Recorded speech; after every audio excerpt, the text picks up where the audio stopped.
Looking, throws over the middle of the field. He's got Mason at the 20, at the 15, at the 10. He breaks a tackle. He's down in touchdown. Oh my! Cedric Mason. Longtime voice of the Florida Gators, Mick Hubert, calls it a career. 33 years as the voice of so many memories. Some of your childhood, maybe some of your adulthood.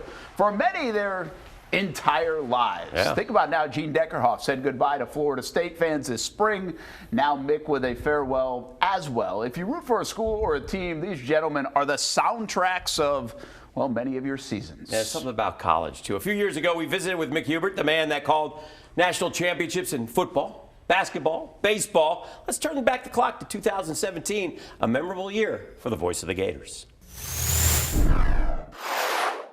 The shot on the way. It's gone! It's gone! Championship baseball. It's going to be gone! It's a touchdown! And the Gators have won the game! What a year it's been for Gators play-by-play man Mick Hubert. You know, because you don't rehearse those moments. You're live, and you hope that you have the words to say as you watch everything unfold below you, and that's the beauty of live broadcasting. Hubert, who's been the voice of Florida long enough to call 3 national titles in football and 2 more with Billy Ball in basketball, points towards Kevin O'Sullivan's as his favorite in 2017. For Kevin O'Sullivan to finally win the baseball World Series this past summer, that brought tears to my eyes. It really choked me up. And for me to sit in Omaha this past year and watch the Gators win a World Series over LSU and beat them 2 straight in a best 2 out of 3, pretty special. You know, we work in the toy department of life. It's not life and death, but we treat it like it's very, very important because it's our job. So we want to do it the best we can. But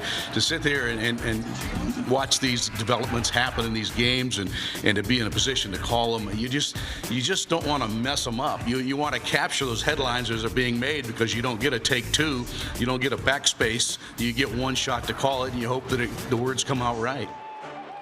Yeah, that was a good conversation you guys had back then. And he's so right, too. You got to nail the big moments. Yes, you do. Because they live forever. Forever. And so many of the sounds will live forever. I think the best compliment that I could pay Mick is that he's thought of as a Gator. Like, Gator fans are, you know, if you're not one of us, we're like slow to embrace.